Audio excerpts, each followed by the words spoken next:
പ്രസിൽ ഞാൻ ആദ്യം ഇൻട്രോ പറഞ്ഞിട്ട് ഞാൻ വൈഡ് പോയാൽ മതി കേട്ടോ. കാരണം ആദ്യം ചെറിയ നമ്മൾ എയർ ക്രാഷിന്റെ ഒരു ബാക്ക്ഗ്രൗണ്ട് പറഞ്ഞിട്ട് ഇവർ രണ്ടുപേരെയും കാണിച്ചാൽ മതി കേട്ടോ. അല്ലെങ്കിൽ അവര് സൈഡിൽ നിൽക്കും, അവരെ ഇൻട്രൊഡ്യൂസ് ചെയ്യാതെ അവരെ കാണിക്കുന്നത് ശരിയല്ല. Okay, ready? റെഡി അല്ലേ? Okay okay, we are going live. Okay okay.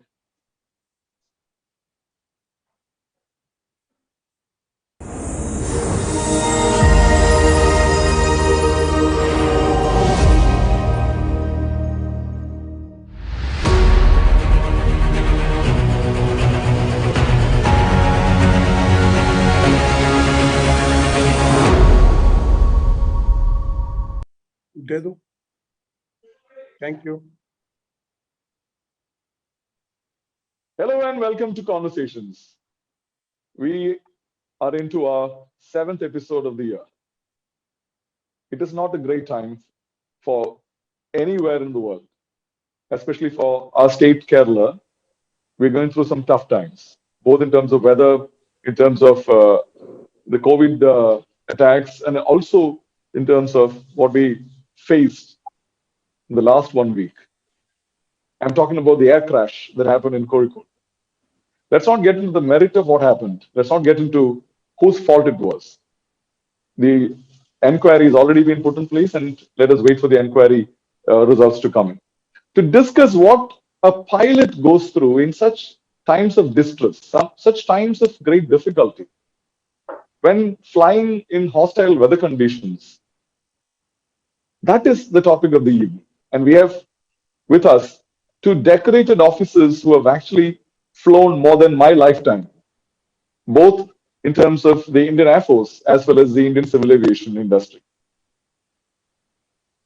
Welcome to Conversations, the 2 wing commanders on the 2 wings on our screens this evening. We have 2 decorated officers, 2 celebrated individuals, 2 wing commanders from the Indian Air Force who later joined the Indian civil aviation industry. I have great pride and pleasure in inviting and introducing Wing Commander Teekay Mittra, who's originally from Bombay but now settled in Gurgaon. Good evening and welcome to Conversations, Wing Commander Teekay Mittra. Good evening, Sujal, and good evening, everybody over there.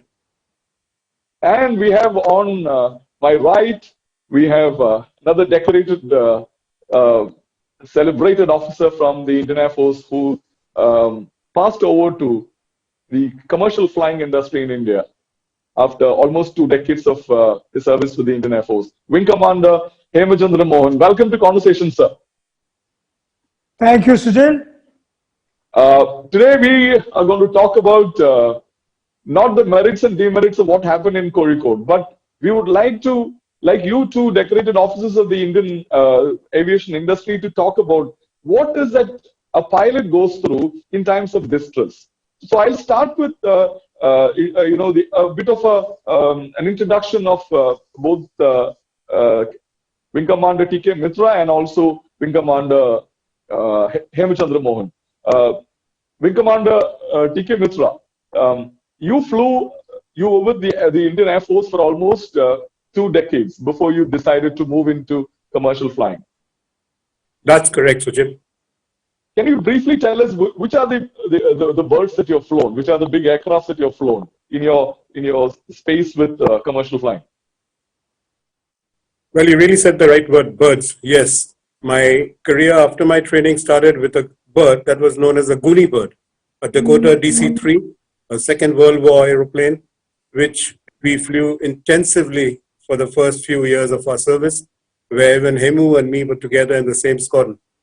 It was basically used for our type of squadron work, was paradropping, giving supplies, evacuations, or carrying troops in the hilly terrains of the Northeast. That was the start. Thereafter, I went on to some communication duties in HS-748, also known as the Avro, by which time I think I started looking out for some bigger aeroplanes to fly, and that Air India was right on my spin screen. So thereafter, I got my license. I went on to Air India, flew the A300B4, the Airbus, initially for the first 10 years, and thereafter for the next about 14, 15 years, I flew again this Queen of the Skies, the Jumbo. The Jumbo 100, 200s, 300s, and thereafter flew the 400s, which is now phased out, sadly. And let me get back to Wing Commander Hemachandra Mohan. Sir, you have actually served the Indian Air Force for almost 22 years and then moved to commercial flying. But you were always a chopper pilot. You've actually flown in even in hostile weather conditions.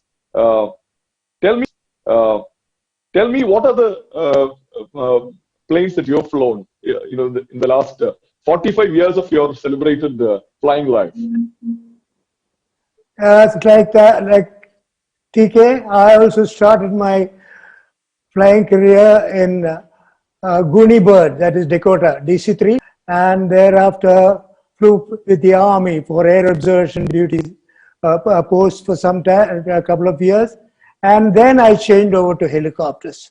Now the helicopters I flew, the Alouette 3 and Mi-8, and before I decided to go on deputation to Helicopter Corporation of India, now called the Pawan Hans. There we are the pioneers. We started that organization. The Pawan Hans was started with us, and I was trained in UK on the Western 30 helicopters, the controversial machine, and flew nearly 5 years with Bombay High, flying essentially for ONGC. And thereafter, when the Westerns were grounded for more because of the controversy involved in the machine, when the Western helicopters were grounded, I decided to quit and go abroad. I joined Malaysian helicopter system. I was flying the Puma helicopters. I carried about 19 passengers offshore to the platforms for Shell and Petronas, the two organizations, two oil companies. And then I came back to India. I joined Deccan Aviation. And I was flying, again offshore, flying for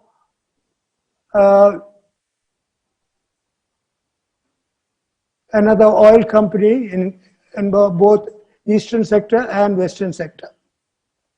And I continued to fly there till 2009, where when I reached 65 years old, when commercial flying was not possible anymore, I quit there and I came home. But for a couple of years, I did some non-commercial flying on my PPL, private pilot's license, that is. And after that, I finally decided to call it a day. And now it is just sitting at home, playing bridge and evening entertainment.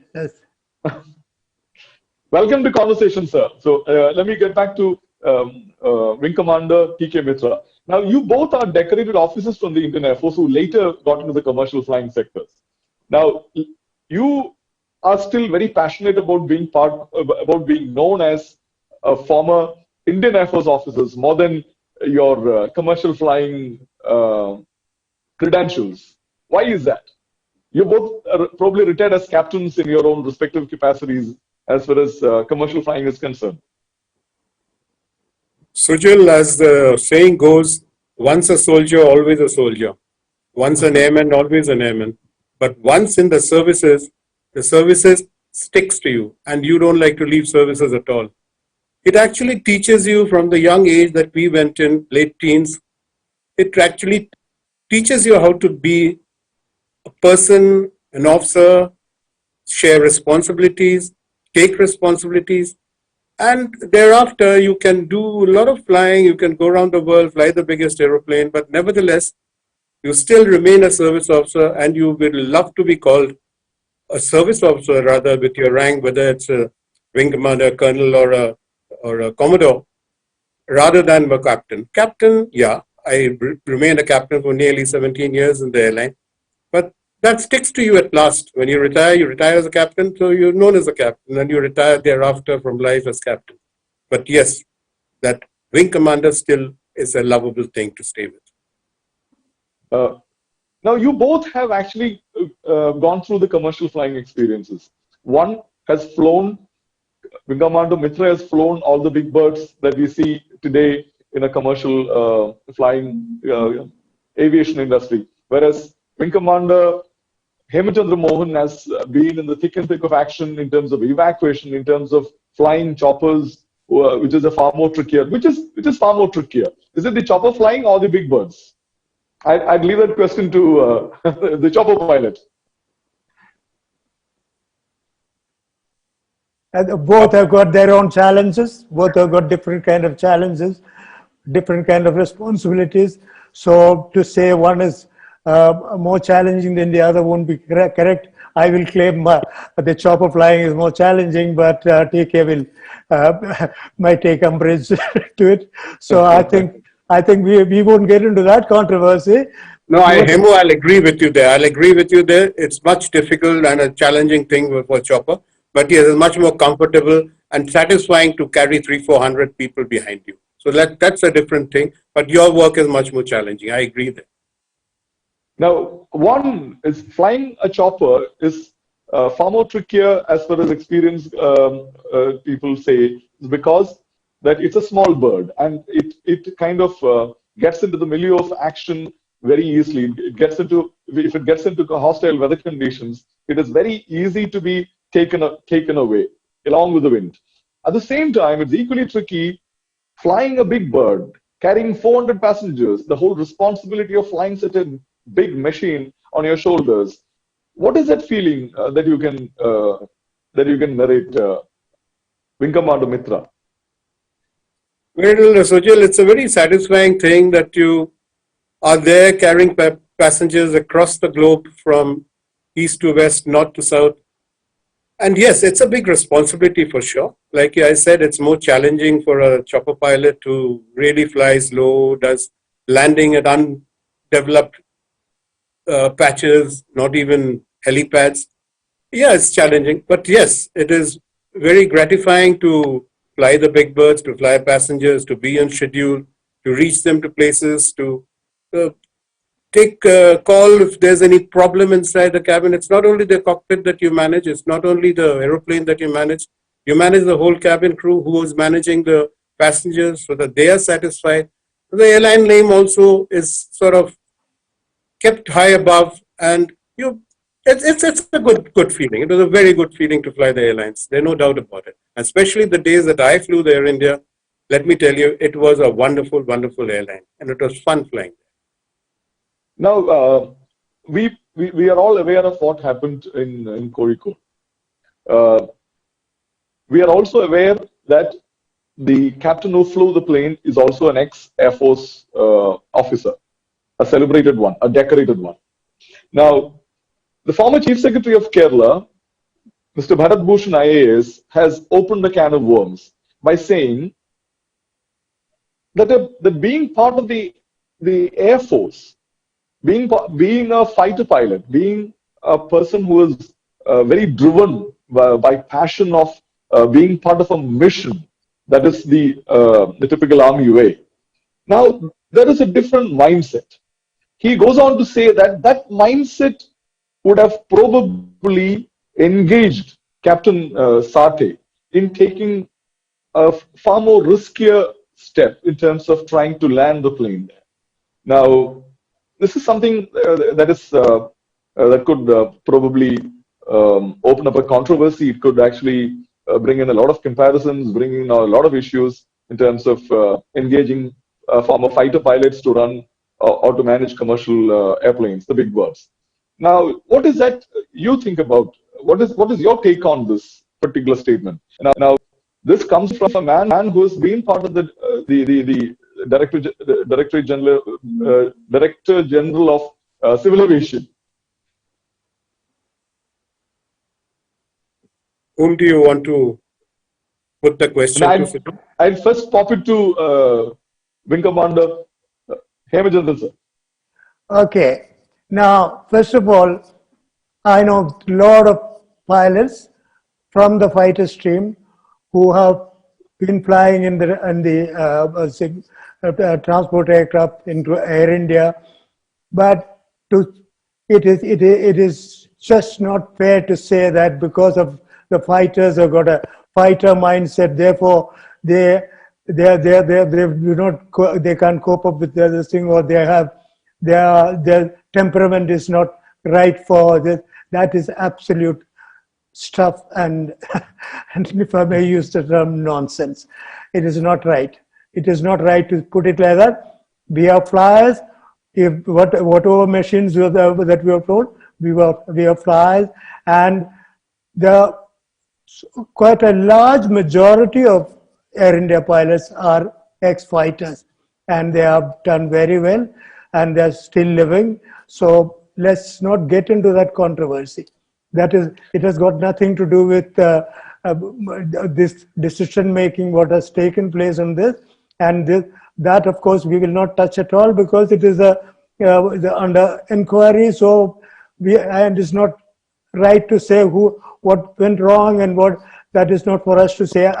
Definitely not at this juncture. Maybe at a Correct. different time we can talk about it. But Absolutely. yeah, but So, this thing about being from the fighter stream the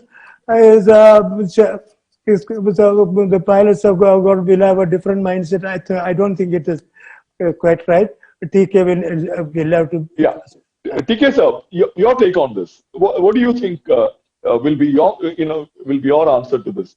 I'm sure this is actually not necessary at this particular point of time, but having come from a very senior officer who has been head of the state's machinery, somebody who's been part of the DGCA, it is worth mentioning at this point of time because it deals with our subject, what a pilot goes through in times of distress, in times of flying. Because he goes through extreme duress, extreme stressful conditions.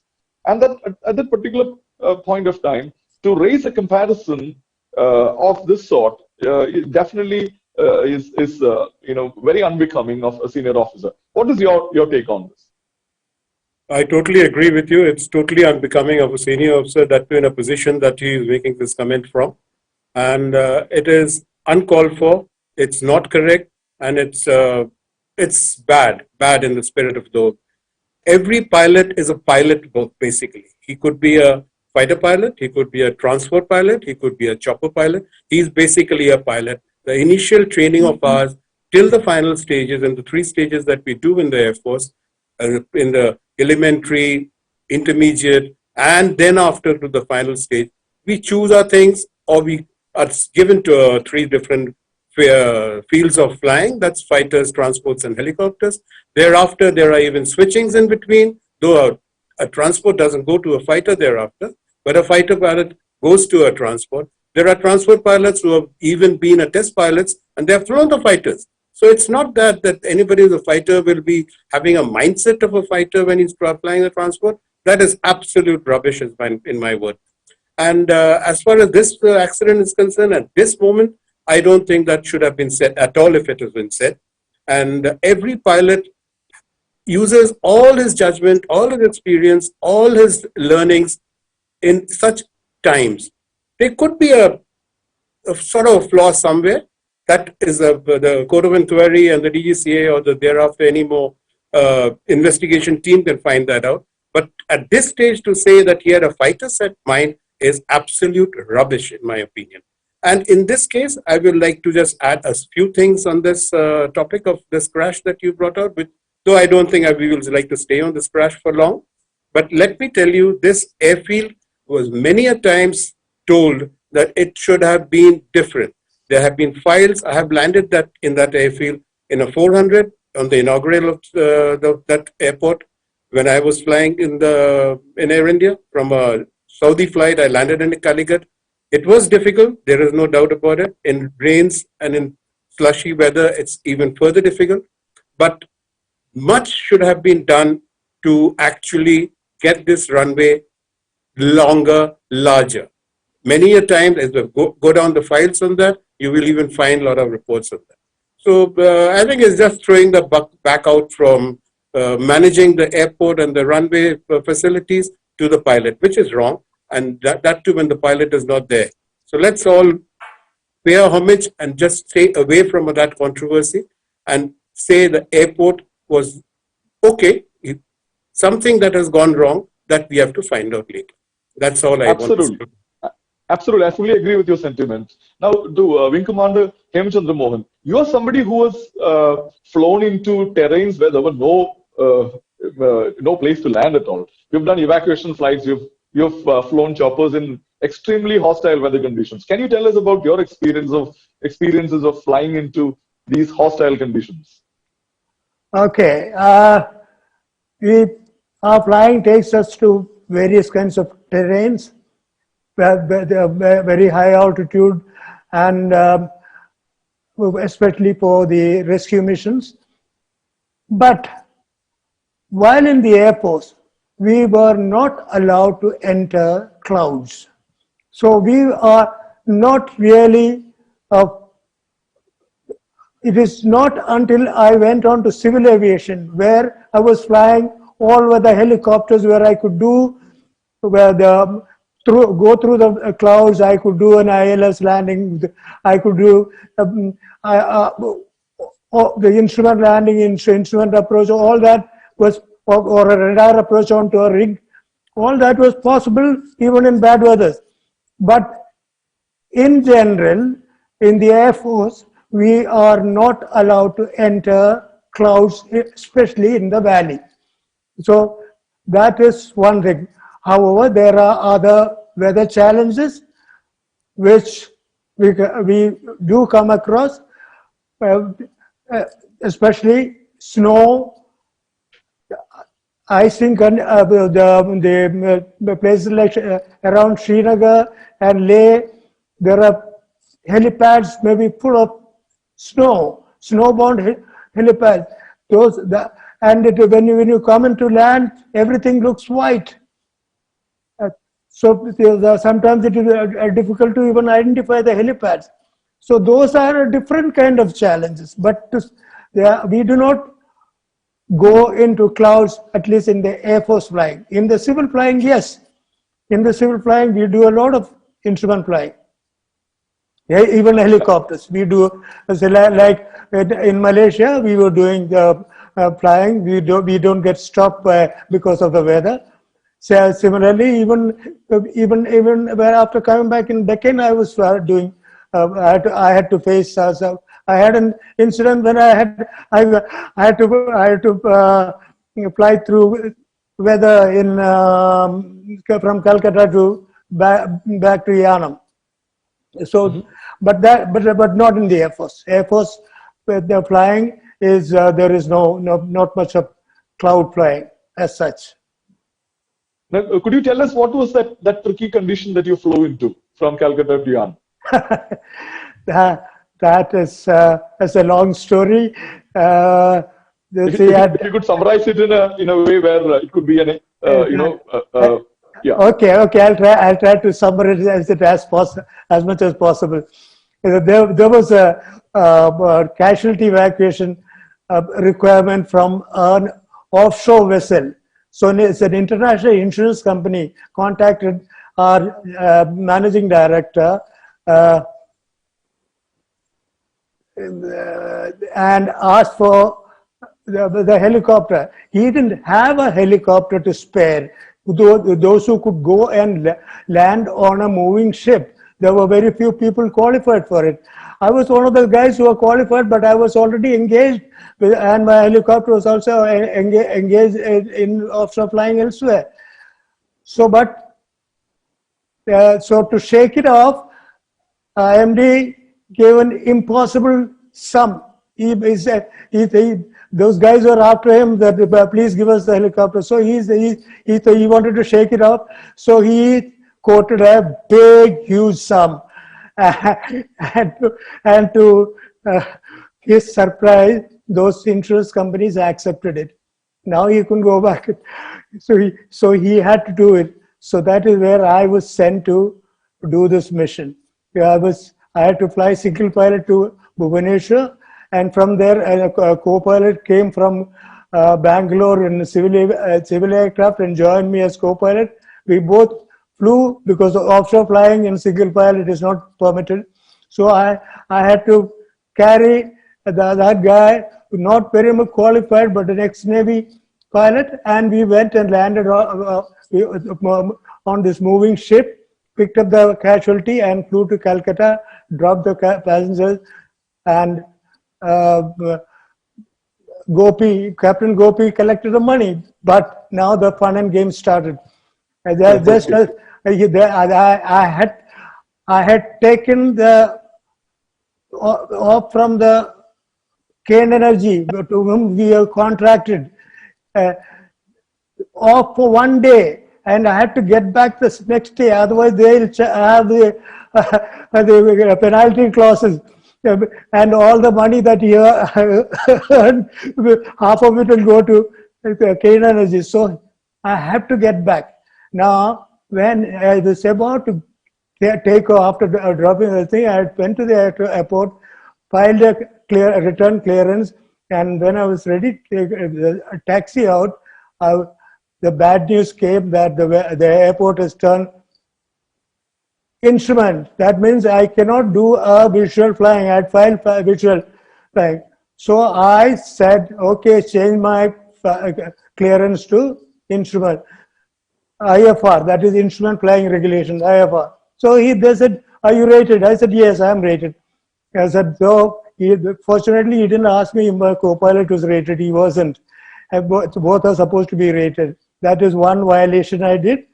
And then we took off from there, and he gave me a heading and direction. That is what you call the radial. And this to fly and the height to fly. I did that. And then he dropped a bomb on me. Is a report over a particular point, which was not the place which I had seen on, we have a chart, the exit points. The exit point for me was something else. And he brought a name which is unheard of for me. And that, now I was stumped. Mind you, the whole lot of conversation is going on open channel, and the Calcutta radar was getting impatient. In the meanwhile, my co-pilot could not even maintain the radial. He was losing 20 degrees off track, and I told, for heaven's sake, maintain radial. Let me check on the map where this place is, and I literally had to ask them for the coordinates of this place and punch it into my GPS and head to that place. All the while also helping this co-pilot fellow to maintain height, the direction. He was totally disoriented the moment he entered cloud because he is not used to it. So that was, and when the radar realized that the predicament we were in, the radar directed me to the spot, and then he said, the best words I heard was resume normal navigation. And so that was very embarrassing. Very embarrassing because it was my fault. The Jepson chart is what they call it. A Jepson chart that we carry with us was outdated, and I didn't expect this to happen, so I didn't even check the Jepson chart date.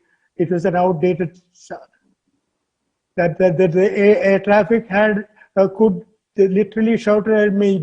1 week ago, this was changed. Your exit point was changed to this, Lagos. So only Lagos I knew is in Nigeria. So I said, and literally I got the works from the air traffic control. Fortunately, they didn't take any further action, and I got away scot-free.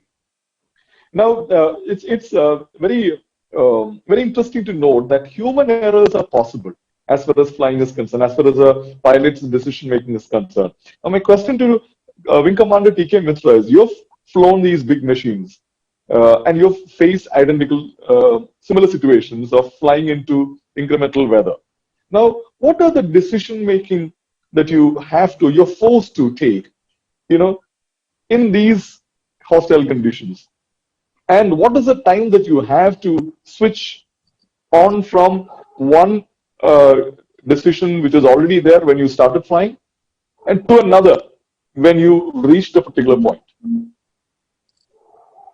Well, Sujil, flying the big birds, flying the big transport aeroplanes, and basically what we did was transatlantic also. It's everything goes tickety-boo all the time. Most of the time, everything goes okay. But there are times when things go wrong. There are checks and procedures that you always are conversant with. You have done it in a simulator. You have gone through various emergencies. And there are all checklists, all pretty well laid out. It has to be done. I'm not talking of emergencies which come at the last minute, especially weather emergencies, like in this case. There are a lot of things which play into it, and I only hope in every inquiry that has happened in the previous years and down the line, I think a lot of things are missed out. And the basic thing about a pilot flying is his mental condition. I won't say any other things about it, that he is absolutely free from anything that he should not be thinking normally. He should be thinking about happy things. He should be thinking of good things. But lately I have seen that too many worries are joined up with a pilot's life. And lately I've been told, I don't know for sure, but yes, the young pilots who do meet me at times when I'm going as passenger, that things are not very hunky-dory now. I believe they have cut allowances in a bad way, in pretty bad way. And so I don't know exact amount, but that worries them. So the home thing worries them. Any worry that you carry with you to the cockpit is a little problem thereafter. It could lead to things. And these can also be done away with by the airlines. It could be done away with the system. It could be done away with servicings. There are a lot of things going into this. A pilot's job should be to fly in a happy mood, to fly with his full efficiency and optimum energy of his. If that's impacted by anything, be it from the office side, be it from the domestic side, be it from the transportation side, I think those things also play in. And that is one thing that people should take into consideration. And every time we do see that these things have played a major role in somebody's life, and your efficiency goes down. And that's exactly what happens in most of the things. It goes back to something has played into your mind, but you have not taken the right decision. There are times where the airports are even like, for example, this airport, if the files are opened, I think they'll go through it. I'm sure they'll go through it. That there were a lot of recommendations of this airfield. There are a lot of things to be done. There are a lot of things to be done when rains come down. There are a lot of checks to be done. There are a lot of limitations are there. So if all these things are not seen, and a pilot who's behind the control column in the cockpit there in the air is not informed about all these could also weigh a very, very major part in such mishaps. So I personally think a lot of things should be taped up in every way to avoid such fatalities or even incidences. No, sir, there's a thin gap between, the gap is only very thin between an air traffic controller's advice and the pilot's decision making. At that particular point of time, what are the challenges that a pilot faces flying a big bird? Because you've flown into different kinds of conditions, different airports across the globe. Tell us one of the incidents that you have faced a similar situation in life. Well, there were two of them in my airline life. Forget about the one that I had in Gunibird, where Hemu and me were flying in the valleys. That, of course, was, we were very young and we were very sort of, we were pushing ourselves that much. We were using, it was thrill flying, let me say. We did a lot of things we shouldn't have done, and we shouldn't be here to even say those things. but we got away with it.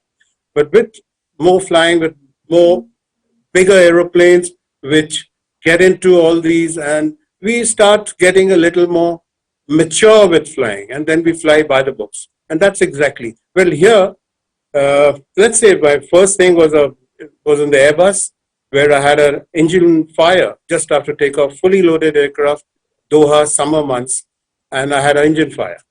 So there was nothing else that could be done, just do your checklist, come back and land. But it was tough with a fully loaded aircraft, which was max landing was absolutely a problem there. But yes, I'm here to still say the story. So things went pretty well, and I had to stay back there for about 5-7 days in Doha, which was not a very nice to stay to even one night. And I got the engine came and we came out. That was one. Yes, I had a weather problem once in New York, and that was also pretty bad. That was in the Jumbo. When I was going to Newark, that is EWR, and also known as the New Jersey. And we were all told to hold. There were aeroplanes all around the airfield holding because the runway was badly hit with a storm. I had my fuel for the diversions. They all ask you first, how much fuel do you have? How much holding time do you have? So we all say, and we keep about 10 to 15 minutes or even half an hour in our pocket. So just in case we need that last bit at the last time, which comes with experience. So I had kept about 15-20 minutes in my pocket and told him my time that I should be landing by that time. Everything was done in time, but by the time I finally was coming in to land at Newark, after holding for nearly an hour, there came one more round of the same storm back and lashed it over. And I had to go round. And that was the time when you really think, am I going to make it now? But the radar was very good. I told him I've got exactly this much fuel that I get to really land. This time I gave away 10 minutes more to the controller and got only 10 minutes in my pocket for one going round if I can't land in the first time. And he radar vectored me, that is, took me on his radar straight to an Air Force base. And when I landed, I knew my lights were coming on for fuel. It was that close. So it all depends. It's the capability, his mental state, how happy he is, how unhappy he is, how is he coping up with his crew, how is the crew functioning there. It's a lot of things which go together. And thereafter, of course, the controller who guides you to a place and safely puts you down. And that was a big feeling. That what a beautiful coordination of everybody, whether it's crew, whether it's outside ATC, whether it's radar at New York or anywhere else. That was a beautiful experience, though it was chilling, very, very chilling. I understand that. Back to flying choppers, Wing Commander Hemachandra Mohan, you have actually done evacuation flights.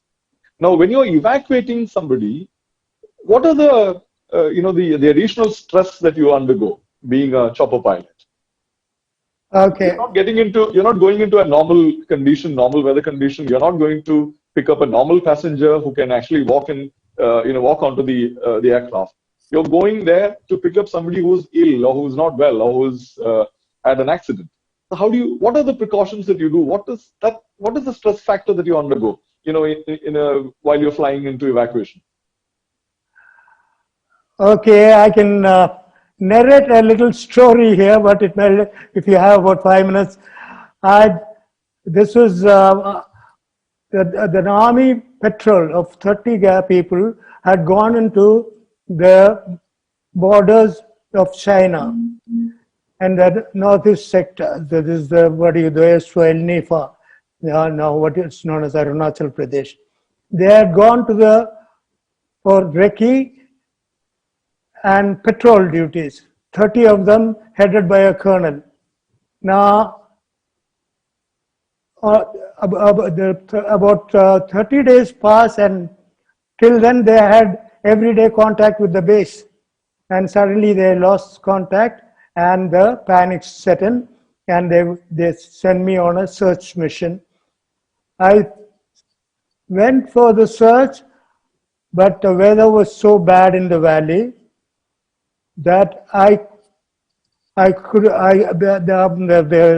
last reported position I flew around for some time, and made few blank calls, without getting any response, and came back because it is already quite a distance and I don't have that kind of fuel to to roam about. So I came back, and the next day went for the similar kind of mission, and again made some blank calls. This time, the blank calls, I got some response.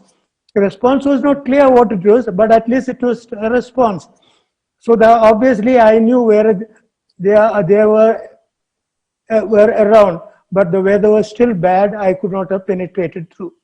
So what we did was, there is an ALG, Advanced Landing Ground, next door, very close to that place, known as Tooting.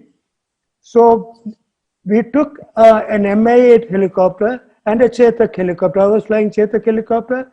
My commanding officer was flying the Mi-8, and we went and landed at Tooting. The Mi-8 is to act as a mothership from where I could refuel and continue to do the search.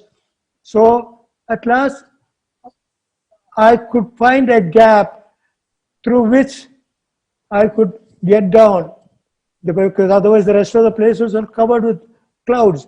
So through that gap, I went into the valley and I located these people, but there was no helipad.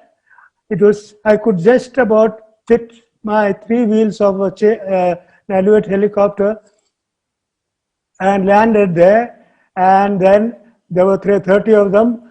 I had to make trips, that's fine. So I first picked up 5 of them, and I checked my power, for the height, the power available to translate, to get the minimum speed is known as the translational speed. To get the translational speed, do I have the power? So I had the reserve power just enough to get that. But only the problem was the wind was coming down from the hill through the valley. So I had to fly into the hill. Mm-hmm. Now, but where I picked up forward, the power was sufficient. I thought I'll be able to make it. But what I had not calculated was the gradient of the valley. When I translated, I got the speed, I realized the valley is getting narrower and the ground is coming closer. The rate of climb which I was getting is the same as the gradient, which means my survival chances are just getting so restricted. The valley is getting closer, ground is coming nearer, and I had to take a quick action. Something I had to do, or my other option is to go and crash into the valley. So what do I do? So the valley was so narrow that I couldn't turn around. If I turned around, I'll go into the side of the hills. So I was left with very few options but to take some drastic decision. In our training days, we used to fly a Second World War fighter aircraft known as Howard. And we used to do aerobatic exercise. You understand what aerobatics is? Yes, yes, sir.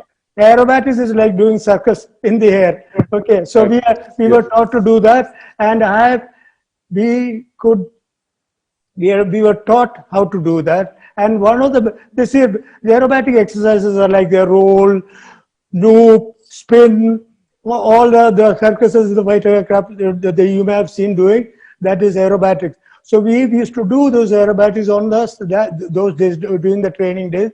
Even on a helicopter? No, this was not helicopter. This was a training days on Howard T-60, and in the academy we were doing it. This helicopter is not permitted. So this, I knew what a stall turn is. First of all, let me tell you what stall is. An aircraft, when the normal aircraft, we are not talking about helicopter now. when the speed is reduced, when it comes to a particular speed, it stalls. Stalls means it cannot maintain height anymore. It cannot maintain flight anymore. It just falls into the ground. That is known as stalling. So there is a maneuver known as stall turn. It is just pull the aircraft up, convert the whatever speed that you have into height, and then turn. Full turn down, and then go in the opposite direction. If you're coming from here, you do this, you go in the opposite direction. But you but you are in the stall condition, you have to pick up the speed to recover from the stall. So that unit, again, in this process, you will be losing a lot of height. Okay. I was aware of it, so but I said I have no other choice, so I just picked up the helicopter, went up, converted whatever speed I had into height, did a turn, dived into the water, and prayed like hell. And fortunately, just before touching the water, I managed to get sufficient speed to translate and fly away. So that is that is just I'm here to tell a story. I call it fate, call it God's hand, call it whatever it all, good luck. But I'm aware that we are not supposed to do such a maneuver, but I had to do that because that is the only way I could have got away from my other option was to crash into the valley. So you were forced to take a decision or perish. That was that is it. No, that is the case of pilots. Now, pilots are not beyond gods. Pilots also are human beings. They can make errors because there's a lot of coordination between the machine and the pilot. There's a lot of data, flight data, a lot of data that comes through weather forecast, and weather forecast and the current weather could be different. Wing Commander Mittra, have you faced that kind of a situation where you were advised of a certain weather condition when you're flying into a particular airport, and on approaching the particular destination, what you found is a completely different weather? And what was going on through your mind? Well, there are cases that that does happen, that whether that has been given to you, sent to you, transmitted to you is not exactly that same thing. But I don't think that is very common. It could have been there during our early Air Force days or cadet days, but things have changed a lot. And so weather does give you enough warning, and these days our meteorological departments are pretty good. And so they give you fairly okay weather. But it's not the weather that's the problem. It is the problem actually comes again, as I had said last time. It is the working conditions which plays in your mind. Which actually weather is not a major thing. I'm saying weather is something that we know, that we have to know our onions, know our job well when we entering weather. Should we enter? Should we go? Should we divert? That's a captain's decision. I mean, he's trained for it, and it is part of his life, a part of his business. That's okay. But as I said right in the beginning, it's basically the work culture, the work ethics, the work satisfaction, what you have, that plays, and that is the main disturbing factor which can happen, which shouldn't happen. But yes, it can sort of cloud your decisions, and that's pretty bad. As far as the weather is concerned, I don't think there should be any doubt that weather is, I'm saying, okay, it's fine. Somebody says it will be raining, it didn't rain. And somebody says it will rain very heavy, it rained very little. But that's okay. That we are all trained for all that. We are all experienced pilots who get onto the left-hand side and again, a transport airplane or in a fighter, a chap who's flying. He's aware of all the weather. And so we have a weather. We learn a lot of weather and all through our training. So we are aware of weather. We know a bit of weather. And with years, I think weather part of it is absolutely can't help it with bad weather. But decision is yours. The decision making is the main thing which a pilot has to go. And for that, I think we need better environments of work, better environments of flying, better crew cooperation, crew coordination. And that's the basic point. And that's exactly what it should be. Flying is not very difficult. Flying is as good as anything else, or as easy as anything else. But yes, you have to be totally committed, totally devoted to what you're doing for that period of time.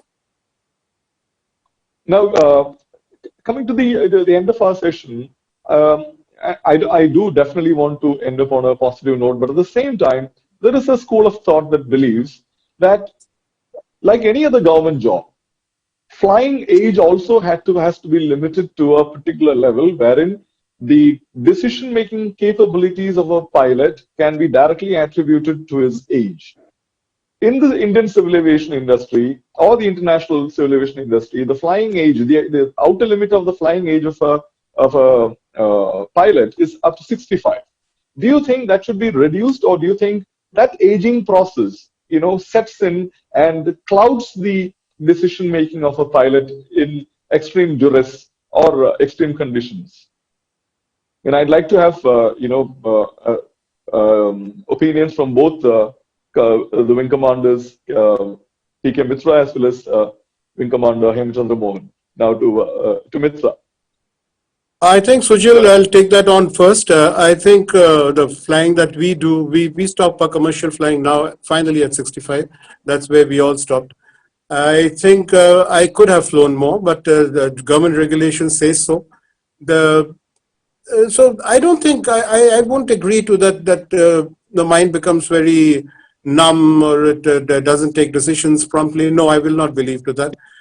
It's still very active. The thing that you have done for 45 to 50 years of your life, I'm saying it's pretty good. And I don't think your reactions get distorted or slows down with aging. No, I will not believe that. But yeah, what it is now, it was much lesser earlier. Now they've made it to 65. I don't think they'll make it any more. But I think it's absolutely fine as far as civil flying is concerned, because thereafter you can fly without remuneration, but your license you can still get renewed after 65. So that shouldn't be a problem. The problem is not aging of a pilot. Pilot is pretty well geared up to fly. Even I would love to be going back to a cockpit and fly again. I think it'll all come back. It just gushes back into you, the pilot part of it. So I don't think that's a very valid thing to say. That as you age, you get into a riskier thing. No, I vehemently say no to that. And over to Wing Commander Hemachandra Mohan. What is your take on that? Does actually slow the reflexes of a person? Okay, I don't think it is a reflection as such, but there is a physical connection to it, because as to 65, definitely some people age faster than the others. Some people at the age of 65 is different from some other people who are at the age of 65. Very true, yeah. So now, as far as the government of India or civil aviation is concerned, they have to set a standard. So they have set 65 as a limit. So I think I'll accept that. I'm not cribbing. Having flown for 45 years, I think that's perfectly fine with me. But yes, as Teekay said, I also, if given a chance, I'll go back to flying tomorrow because I love flying.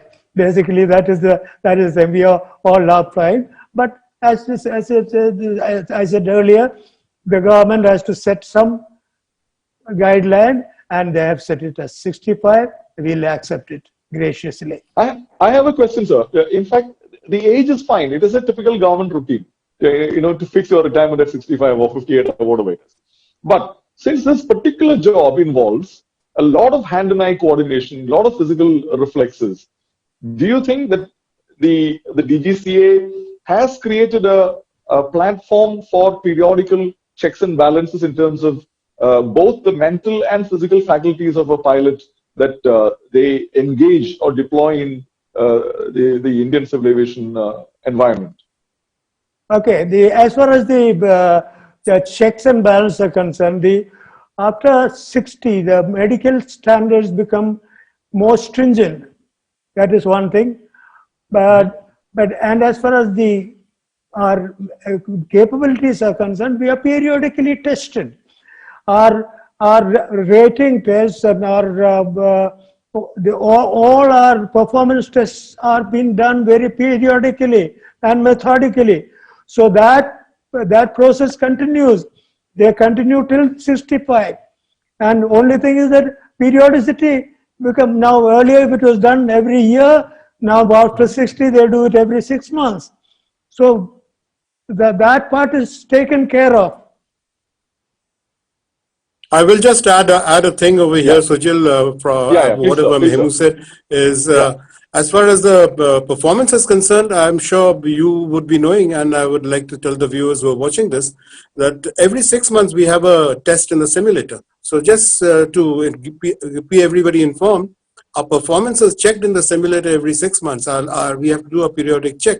So in a year, already twice, you're already flying all the exercises, doing all the exercises, which carries on for 2 days. In a simulator, and you are certified thereafter that you can go back to the aeroplane and take the bird in the air. Excellent. That was, with that we have come to the end of the show, and thank you so much, gentlemen, the wing commanders, two decorated pilots who have served India with great pride and been extremely celebrated civil aviation experts who have been part of this conversation the last 1 hour. Thank you so much, Wing Commander Teekay Mittra and Wing Commander Hemachandra Mohan, for being part of conversations and coming on this evening. I have great pride and privilege in having you both on our show. And with that, we come to this live telecast of Conversations Live. And I'm sure our viewers got a first-hand feel of what a pilot goes through. So let us, at this point of time, stop all kinds of speculations, all kinds of discussions in terms of the merits and demerits of what happened at the Kozhikode air crash. Let us also pay homage to two decorated pilots who laid their life during the flight. And let us also remember Captain Sate, who led the flight. Thank you, gentlemen. Thank you, ladies, for being part of our journey. Thank you so much for watching us live on YA. Thank you. Thank you. Good night. Thank you, sir. Thank you, Uncle. Thank you so much.